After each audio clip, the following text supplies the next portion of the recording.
Hello, welcome to my channel all exams. इस video में हम देखेंगे एसएससी जीडी के previous year question, GK, GS और हिंदी के। इसी के साथ अगर आप चैनल पर नए हो तो चैनल को सब्सक्राइब जरूर करें। देखते हैं पहला प्रश्न। पहला प्रश्न है, मई 2022 तक निम्नलिखित में से क्या भारतीय संविधान के अनुच्छेद 19 का एक हिस्सा नहीं है? तो इसका करेक्ट आंसर हो जाएगा थर्ड ऑप्शन, संपत्ति का अधिकार। थर्ड ऑप्शन हमारा करेक्ट आंसर हो जाएगा। संपत्ति का अधिकार मूल संविधान में है, जो कि एक मौलिक अधिकार था, यानी कि कुल पहले मूल संविधान में 7 मौलिक अधिकार थे, लेकिन वर्तमान में 6 मौलिक अधिकार हैं। संपत्ति के अधिकार को 44वां संविधान संशोधन 1978 के तहत समाप्त कर दिया गया और अब उसे विधिक अधिकार बना दिया गया है और अनुच्छेद 301 के तहत अब ये संपत्ति का अधिकार आता है, जो कि एक विधिक अधिकार है। इसी के साथ देखते हैं मौलिक अधिकार। मौलिक अधिकार हैं जो कि भाग 3 में इनका उल्लेख है और इसे संविधान का मेग्ना कार्टा कहा जाता है और संविधान में अनुच्छेद 12 से 35 तक मौलिक अधिकारों का उल्लेख है। तो ये पॉइंट भी आप ध्यान में रख सकते हैं। अगला प्रश्न है, निम्नलिखित में से कौन सा व्हाइट गुड्स का उदाहरण है? तो इसका करेक्ट आंसर हो जाएगा थर्ड ऑप्शन, एयर कंडीशनर और एलईडी लाइट्स। एलईडी लाइटें, थर्ड ऑप्शन हमारा करेक्ट आंसर हो जाएगा। अगला प्रश्न है, उस्ताद जाकिर हुसैन बजाते हैं। उस्ताद जाकिर हुसैन का संबंध हो जाएगा तबला से। थर्ड ऑप्शन हमारा करेक्ट आंसर हो जाएगा तबला।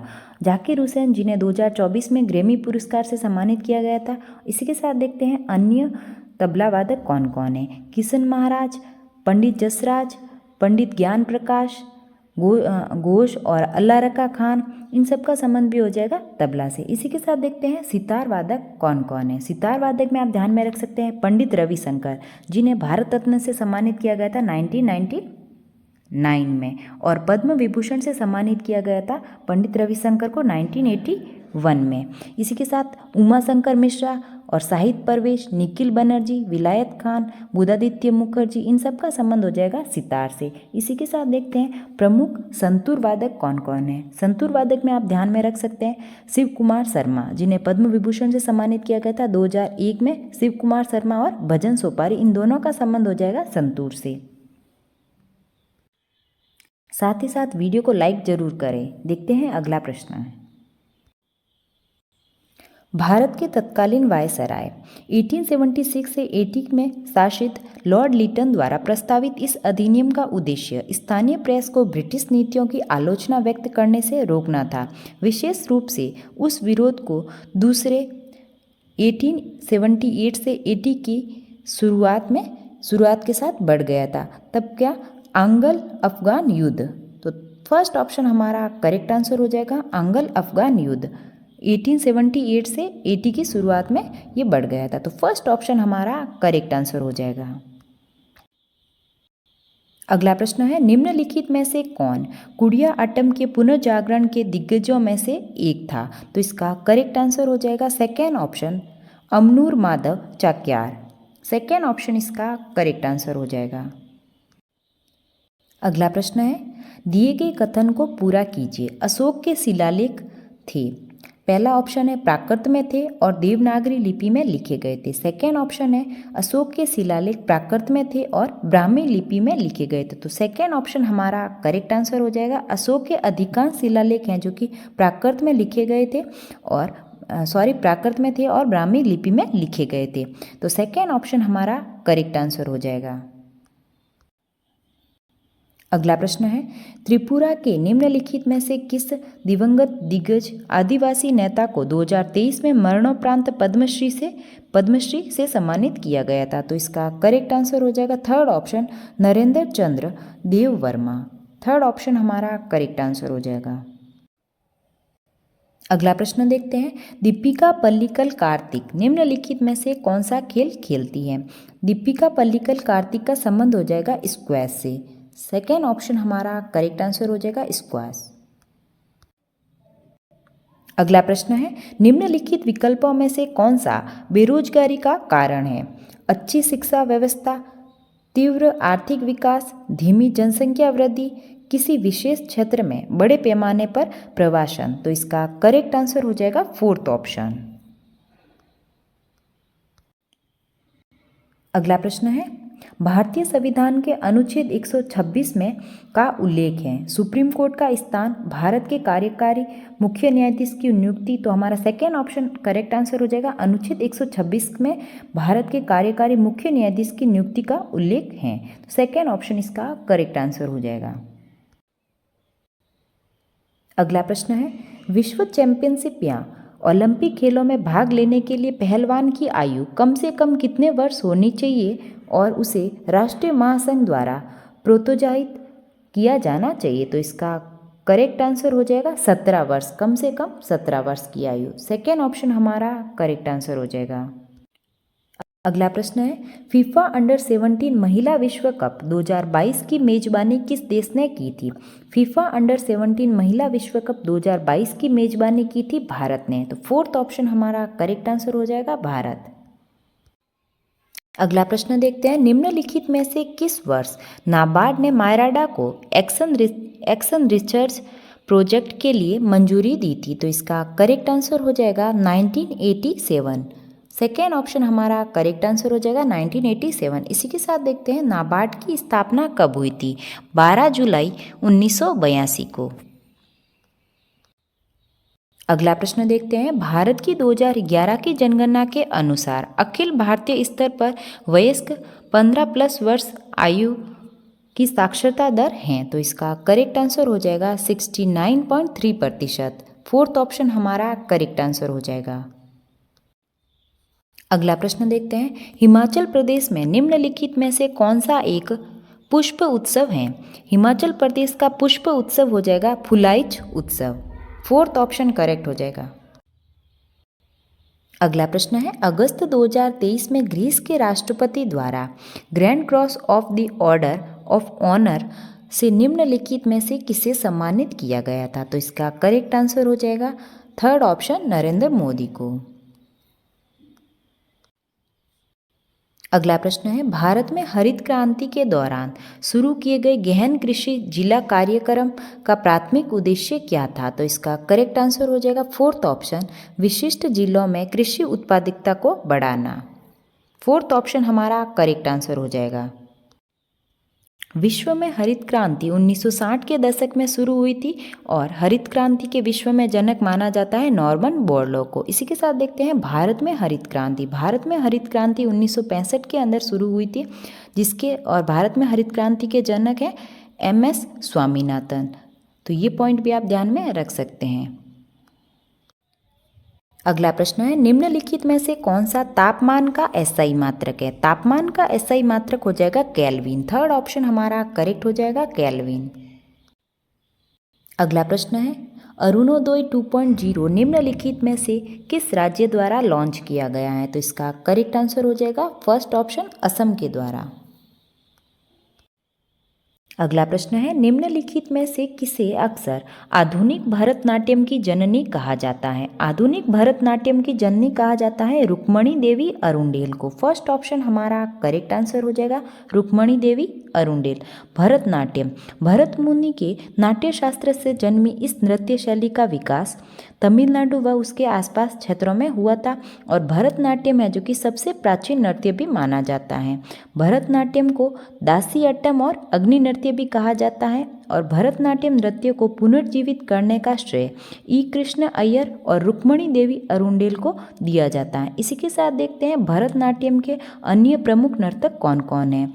पद्मा सुब्रमण्यम जिन्हें 2024 में पद्म विभूषण से सम्मानित किया गया था, वैजंती माला और यामिनी कृष्णमूर्ति, सोनल मानसिंह, टी बाला सरस्वती, लीला सैमसन, इन सब का संबंध हो जाएगा भरतनाट्यम से। मृणाली साराभाई इनका भी और मल्लिका साराभाई ये दोनों भी भरतनाट्यम से संबंधित हैं।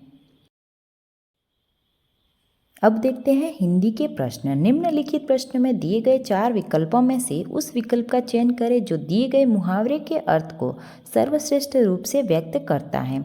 मुहावरा है जहर उगलना। फर्स्ट ऑप्शन है उल्टा जवाब देना। सेकेंड में मरते मरते बचना। थर्ड ऑप्शन है पुरानी बातें याद करना। फोर्थ ऑप्शन है कष्टदायक बातें कहना। तो इसका करेक्ट आंसर हो जाएगा फोर्थ ऑप्शन। जहर उगलने का मुहावरे का सही अर्थ हो जाएगा कष्टदायक बातें कहना। फोर्थ ऑप्शन हमारा करेक्ट हो जाएगा। अगला प्रश्न है, दिए गए वाक्य में रेखांकित शब्द का विलोम शब्द ज्ञात कीजिए। दिसंबर में आपकी हाजिरी जरूरी है। तो हाजिरी के हमें विलोम शब्द बताना है, तो इसका करेक्ट आंसर हो जाएगा गैर हाजिरी। फर्स्ट ऑप्शन इसका करेक्ट हो जाएगा। अगला प्रश्न है, निम्नलिखित प्रश्न में 4 विकल्पों में से उस विकल्प का चयन करें जो कोष्टक में दिए गए शब्द के तद्भव रूप का सही विकल्प है। लगता है बगल के तालाब में एक कच्छप बार आ गया है। तो कच्छप का सही तद्भव रूप हो जाएगा कछुआ। सेकेंड ऑप्शन हमारा करेक्ट हो जाएगा। अगला प्रश्न है, निम्नलिखित वाक्य में उस वाक्यांश को पहचानिए जिसमें अशुद्धियाँ हैं। यदि कोई गलती नहीं है तो कोई त्रुटि नहीं का चुनाव कीजिए। वाक्यांश दे रखा है, बाल श्रम जो कि बच्चों और बचपन के लिए अभिशाप बन गया है और उसे सिर्फ और सिर्फ तभी तोड़ा जा सकता है जब समाज के जागरूक लोग एक साथ मिलकर आगे आए। तो इस वाक्यांश में कोई भी त्रुटि नहीं है, तो हमारा करेक्ट आंसर हो जाएगा कोई त्रुटि नहीं है। सेकेंड ऑप्शन इसका करेक्ट हो जाएगा। अगला प्रश्न है, निम्नलिखित वाक्य में रेखांकित भाग के लिए एक सार्थक शब्द ज्ञात कीजिए। चमगादड़ रात में घूमने वाले जीवों में से ही एक है। तो रात में घूमने वाले जीवों को बोला जाता है निशाचर। थर्ड ऑप्शन इसका करेक्ट हो जाएगा। अगला प्रश्न है, निम्नलिखित प्रश्न में 4 विकल्पों में से उस विकल्प का चयन करें जो कोष्टक में दिए गए शब्द के तत्सम रूप का सही विकल्प है। मैंने और मेरे परिवार के लोगों ने मिलकर मंदिर में आज रात की आरती की। आरती का हमें तत्सम रूप बताना है, तो इसका करेक्ट आंसर हो जाएगा फर्स्ट ऑप्शन आरात्रिका। फर्स्ट ऑप्शन इसका करेक्ट हो जाएगा। अगला प्रश्न है, दिए गए वाक्य में रेखांकित शब्द का विलोम शब्द ज्ञात कीजिए। शहरी व्यक्ति को अनेक लाभ मिलते हैं। शहरी का विलोम शब्द हो जाएगा ग्रामीण। सेकेंड ऑप्शन हमारा करेक्ट हो जाएगा ग्रामीण। अगला प्रश्न है, निम्नलिखित प्रश्न में 4 विकल्पों में से उस विकल्प का चयन करें जो कोष्टक में दिए गए शब्द के पर्यायवाची शब्द का सही विकल्प नहीं है। हमें नहीं है वो बताना है। हमें हमेशा बदमाश प्रवृत्ति के लोगों से दूरी बना के रखना चाहिए। तो बदमाश का हमें पर्यायवाची नहीं है वो बताना है। खल, पामर, दुर्जन, आखू। तो आखू हैं जो कि इसका पर्यायवाची नहीं है। फोर्थ इसका करेक्ट हो जाएगा। अगला प्रश्न है, निम्नलिखित प्रश्न में 4 विकल्पों में से उस विकल्प का चयन करें जो दिए गए मुहावरे के अर्थ को सर्वश्रेष्ठ रूप से व्यक्त करता है। मुहावरा है अपना घर समझना, कुछ भी कहना, संकोच न करना। तो इसका सही अर्थ हो जाएगा अपना घर समझने। मुहावरे का अर्थ हो जाएगा संकोच न करना। सेकेंड ऑप्शन इसका करेक्ट हो जाएगा। अगला प्रश्न है, निम्नलिखित प्रश्न में 4 विकल्पों में से उस विकल्प का चयन करना है जो कोष्टक में दिए गए शब्द के पर्यायवाची का सही विकल्प नहीं है। इसमें भी नहीं बताना है। मेरे घर की खिड़की से ठंडी ठंडी हवा आती है। तो खिड़की का पर्यायवाची शब्द कौन सा नहीं है वो हमें बताना है। गवाक्ष, डोंडी, वातायन या फिर झरोका। तो ये तीनों तो खिड़की के पर्यायवाची शब्द हैं, लेकिन सेकेंड ऑप्शन है जो कि पर्यायवाची नहीं है, तो सेकेंड इसका करेक्ट हो जाएगा। अगला प्रश्न देखते हैं, निम्नलिखित वाक्य में उस वाक्यांश को पहचानिए जिसमें मात्राओं से संबंधित अशुद्धियां हैं। यदि कोई गलती नहीं है तो कोई त्रुटि नहीं का चुनाव कीजिए। वाक्यांश दे रखा है, रक्त संचार से पीड़ित रोगियों को जीवन की खतरनाक बीमारियों से लड़ने और गुणवत्ता वाले जीवन को जीने के लिए प्रोत्साहन मिलता है। तो ये वाक्यांश में सभी हैं जो कि करेक्ट दे रखे हैं, तो इसमें कोई त्रुटि नहीं है। फर्स्ट ऑप्शन हमारा करेक्ट आंसर हो जाएगा।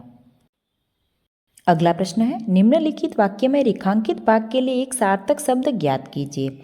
अफाशा बहुत ही अधिक खर्चा करती हैं। बहुत अधिक खर्चा करने वाले को कहते हैं अपव्ययी। सेकेंड ऑप्शन इसका करेक्ट आंसर हो जाएगा। और जो कम खर्च करता है उसको कहते हैं मितव्यय। अगला प्रश्न है, दिए गए वाक्यांश के लिए सार्थक शब्द ज्ञात कीजिए जिसकी 4 भुजाएं हो। इसका सार्थक शब्द हो जाएगा सही चतुर्भुज। फोर्थ ऑप्शन हमारा करेक्ट हो जाएगा। अगला प्रश्न है, दिए गए वाक्य में वह भाग ज्ञात करें जिसमें कोई त्रुटि है। वाक्य है, राम कुछ देर पहले ही वापस लौटकर आया। तो यहाँ पर त्रुटि हो जाएगी वापस लौटकर। वापस लौटकर सही होता है, तो फोर्थ ऑप्शन हमारा करेक्ट हो जाएगा। अगला प्रश्न देखते हैं, दिए गए वाक्य का वह भाग ज्ञात कीजिए जिसमें कोई त्रुटि है। वाक्य दे रखा है, कल उनका बहुत भारी सम्मान हुआ और उन्हें पुरस्कार भी मिला। तो इसमें करेक्ट हो जाएगा भारी सम्मान हुआ। इसमें त्रुटि हो जाएगी। तो फर्स्ट ऑप्शन हमारा करेक्ट हो जाएगा। ये थे हिंदी और जीके जीएस के प्रश्न जो कि एसएससी जीडी के पेपर में पूछे गए थे। अगर आपको वीडियो अच्छा लगा तो लाइक करें और चैनल को सब्सक्राइब करें। Thank you.